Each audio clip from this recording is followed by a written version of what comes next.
Viewers Mahanadi நியூப்ரமும் Vijay ரொம்ப அட்டகாசம் பண்ணிக்கிட்டு இருக்காங்க. காவிரி அதெல்லாம் மேலே இருந்து பார்த்துக்கிட்டு இருக்காங்க. அவங்களுடைய அம்மா இருந்துட்டு என்ன தடி பார்த்துட்டு இருக்கான்னு இல்லைம்மா அங்கன்றாங்க. நீ உள்ள வா அப்படின்னு கூட்டிட்டு வராங்க. என்ன காவேரி அதுக்கு இதுக்கு ஏதாச்சும் சம்மதம் இருக்கா அப்படின்னு கேட்குறாங்க. அம்மா இல்லைம்மான்றாங்க. அப்புறம் என்னடி நடக்குதுங்க இதெல்லாம் வச்சு பார்த்தா எனக்கு என்னவோ உனக்கு முன்கூட்டி இதெல்லாம் தெரியுமோன்னு எனக்கு தோணுதாம்மா. நீ நினைக்கிற மாதிரி எனக்கு எதுவும் தெரியாது சரியா, சும்மா நீ அது இதுன்னு சொல்லிக்கிட்டு இருக்காதுமான்ற மாதிரி சொல்லிடுவாங்க. அப்புறம் காவேரி விஜய் பண்ணுற அட்டகாசத்தெல்லாம் நினச்சி ஒவ்வொன்றுமே நினச்சி ரசிச்சுட்டு இருக்காங்க.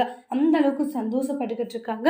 அதுக்கப்புறம் இவர் எதுக்காக இந்த அளவுக்கு கஷ்டப்படுறாரு, எனக்காக இவ்வளோ கஷ்டப்படுறாரு, இதெல்லாம் பார்க்கும்போது எனக்கு ரொம்ப கஷ்டமா இருக்கு அப்படின்ட்டு எல்லாம் சொல்லிட்டு பயங்கரமாக ஃபீல் பண்ணிக்கிட்டு இருக்காங்க.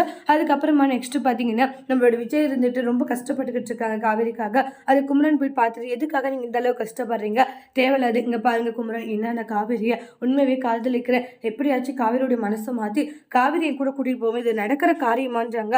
கண்டிப்பாக நடக்கிற காரியம் தான், எப்படியாச்சும் காவேரி மனசுல நான் இடம் பிடிப்பேன், எனக்கு அந்த நம்பிக்கை இருக்கு அப்படி மாதிரி சொல்லிக்கிட்டு இருக்காங்க. சரி உங்களுக்கு நம்பிக்கை இருக்குல்ல, சரி அடுத்து நீங்க என்ன பண்ணணுமோ அதை பார்த்துக்கோங்கன்ற மாதிரி குமரன் சொல்லிட்டு போறாங்க.